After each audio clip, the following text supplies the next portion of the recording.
Hey, it's Reed Davis. I want to thank you very much for coming back for this segment. We're going to talk a little bit about environmental and neurotransmitter testing and what you might see as the damage done to the body by that. It's real important that we just quickly review that we've already done a saliva test and a urine test that give us a lot of markers indicating how you might be functioning or dysfunctioning, which, if you've listened to our work, you understand is going to lead to symptoms down the road. So these kind of stressors, these hidden stressors and dysfunctions will lead to malfunction, which leads to a disease process and produces symptoms. And as we've said many times already, all these kinds of hidden stressors and dysfunctions in one person cascade throughout the body, will produce one set of symptoms, and then someone else, the exact same environment and everything, will produce a different set of symptoms. And that's why treating symptoms is okay. You know, it wants you to feel better. But going back upstream to the original dysfunctions, that's the true key to getting healthy. And when you're healthy, you're happy. And so we're going to talk a little bit now about these environmental stressors.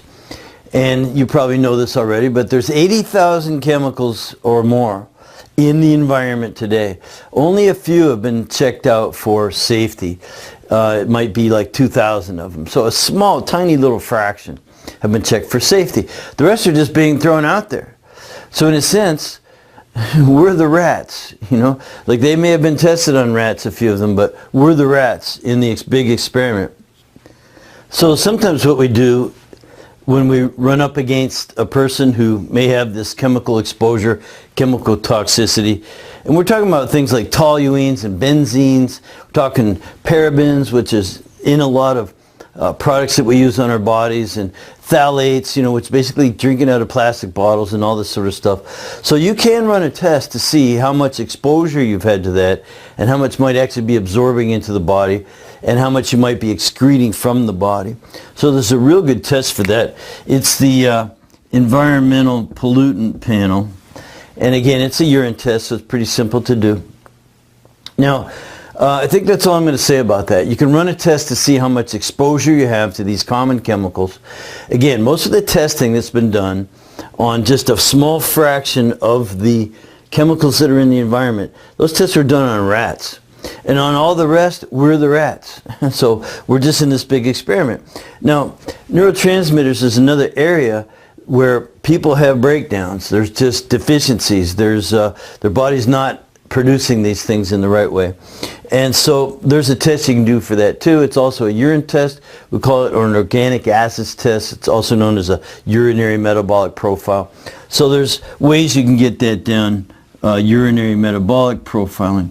Now you might want to do something like that. And then there's another way to look at it too.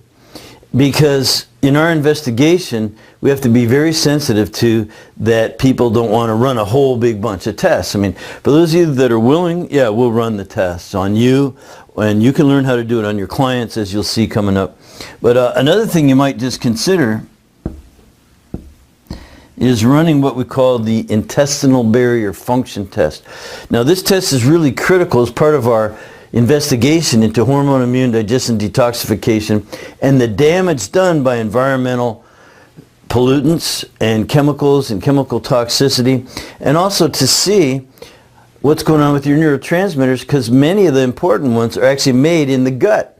So the 304 is called the intestinal barrier function test, and it's real critical to understand what's going on inside the lining of your small intestine, the little fingers, the villi, and we want to know that they're absorbing food, but they're also, we want to know, are they rejecting and protecting you from these kind of assaults that come down the pipes.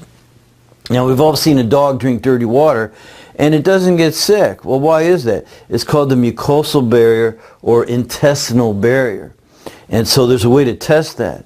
And one of the great things about our work is that we do this saliva, urine, saliva testing, so a couple saliva tests and urine tests, as a real good, solid, foundational, holistic, health building, health grounding program for people who really aren't medical or people who are medical conditions, in other words, they may have been diagnosed, but they're really only treating the symptoms.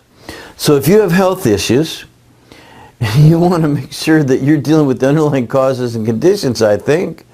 And these are the kind of labs that you could run real quickly.